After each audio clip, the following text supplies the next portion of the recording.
Breaking లో చూస్తున్నాం. తెలంగాణ భవన్ వద్ద టెన్షన్ వాతావరణం నెలకొని ఉంది. బాల్క సుమన్ అరెస్టుకు రంగం సిద్ధం చేశారు. తెలంగాణ భవన్ దగ్గర భారీగా పోలీసులు మోహరించారు. మనం ఎక్స్క్లూజివ్ లైవ్ లో చూడొచ్చు. Raj news on screen.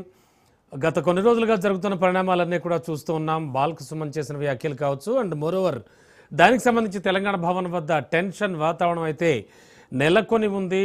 TRS కార్యకర్తలు, బీఆర్ఎస్ కార్యకర్తలు, అలాగే నేతలు అంతా కూడా అక్కడికి వచ్చి చేరుకున్నారు. ఇక పోలీసులు కూడా వచ్చారు అక్కడికి, మనం చూస్తూ ఉన్నాం.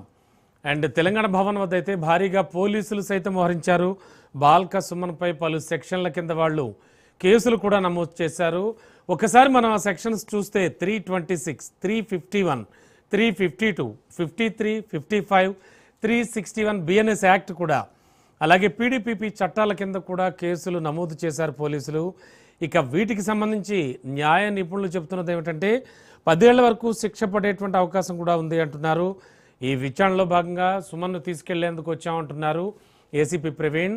ఇక సింగరేణితో పాటు రైల్వే ఆస్తులను కూడా ధ్వంసం చేయాలంటూ బాల్క సుమన్ చేసిన వ్యాఖ్యలు కొద్ది రోజుల క్రితం మనకు తెలుసు. అదే విషయాన్ని ఏసీపీ ప్రవీణ్ సైతం చెప్తూ ఉన్నారు. ఆ విషయంలో బాల్క సుమన్పై దాదాపుగా ఒక 5-6 కేసులు నమోదు చేసి ప్రస్తుతానికి ఆయన అరెస్ట్ చేయడానికి రంగం సిద్ధం చేశాం అంటూ కూడా పోలీసులు మోహరించారు.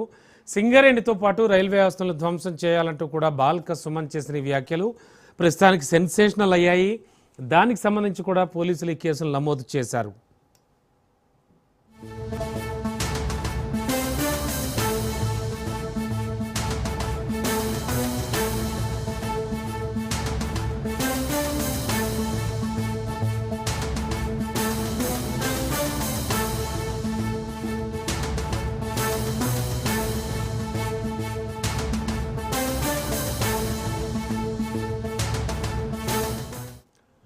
ఇదే అంశానికి సంబంధించి లేటెస్ట్ ఇన్ఫో అందించడానికి తెలంగాణ భవన్ నుంచి మా కరెస్పాండెంట్ సైదులు సిద్ధంగా ఉన్నారు. సైదులు, తెలంగాణ భవన్ వద్ద పరిస్థితి ఎలా ఉంది? ప్రస్తుతానికి పోలీసులు వచ్చారంటున్నారు. మీ వెనక చూస్తే చాలామంది కార్యకర్తలు, అలాగే బీఆర్ఎస్కి సంబంధించిన వాళ్ళంతా ఉన్నట్టున్నారు. ఏం జరుగుతోంది సైదులు? టెన్షన్ వాతావరణమే ఇక్కడ కనిపిస్తుంది రమణ. తెలంగాణ భవన్ వద్ద ఉదయం నుంచి కూడా బాల్క సుమన్ అరెస్ట్ అంటూ కూడా పెద్ద ఎత్తున ప్రచారం జరిగింది. 10 నిమిషాల వ్యవధిలోనే బాల్క సుమన్ మీడియా ప్రతినిధులకు ఆయన మాట్లాడడం జరిగింది మీడియా ప్రతినిధులతో. సో నేను అరెస్ట్ కాలేదు, తెలంగాణ భవన్లోనే ఉన్నానని కూడా ఆయన చెప్పుకొచ్చారు. సో ఇక ఆయన మాట్లాడిన కొద్దిసేపటికి పెద్ద ఎత్తున టాస్క్ ఫోర్స్ పోలీసులు తెలంగాణ భవన్ రావడం జరిగింది. బంజారా హిల్స్ పోలీసులు, జూబ్లీ హిల్స్ పోలీసులు వీళ్ళందరూ కూడా తెలంగాణ భవన్ వద్దకు రావడం జరిగింది. సో వారు లోపలికి వచ్చే ప్రయత్నం చేశారు. బాల్క సుమన్ అరెస్ట్ చేసేందుకు, అదుపులోకి తీసుకునేందుకు. అప్పుడు బీఆర్ఎస్పీ విద్యార్థి సంఘ నాయకులు అప్పటికే తెలంగాణ భవన్ వద్దకు చేరుకున్నారు.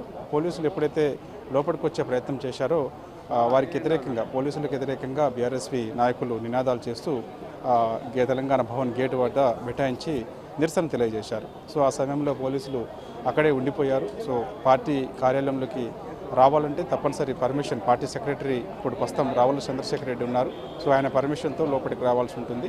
సో బాల్క సుమన్ పైన నాంపల్లి పోలీస్ స్టేషన్లో, ఎందుకంటే ఈ నెల 26వ తారీఖు రోజు తెలంగాణ భవన్లో ఆయన మాట్లాడినటువంటి వ్యాఖ్యలు వివాదాస్పదంగా ఉన్నాయంటూ కూడా కాంగ్రెస్ పార్టీకి చెందినటువంటి 2 ఎమ్మెల్సీ ధెంకి దయాకర్, ఎమ్మెల్సీ వెంకట్, వీళ్ళ బలమూరి వెంకట్ వీళ్ళకి కంప్లైంట్ ఇవ్వడం జరిగింది. ఆ కంప్లైంట్ ఆధారంగా బాల్క సుమన్ పైన నాంపల్లి పోలీస్ స్టేషన్లో కేసు నమోదైంది.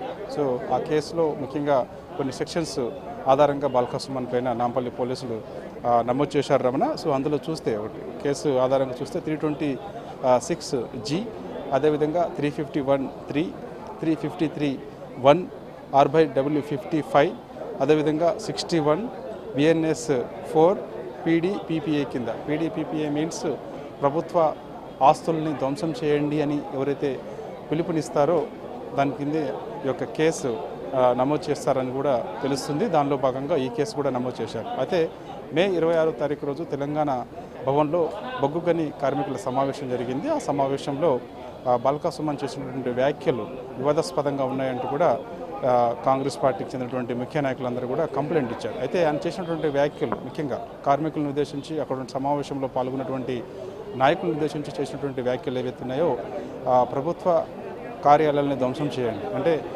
తెలంగాణ సింగరేణి భవన్ని తగలబెట్టండి, అదేవిధంగా రైల్వే ట్రాకుల్ని కోసివేయండి, అని కూడా ఆయన మాట్లాడడం జరిగింది. ఆ వ్యాఖ్యలు పెద్ద ఎత్తున ప్రచారం జరిగింది. ఆ వ్యాఖ్యలు వివాదాస్పదమయ్యాయి. కాబట్టి ప్రభుత్వ ఆస్తుల్ని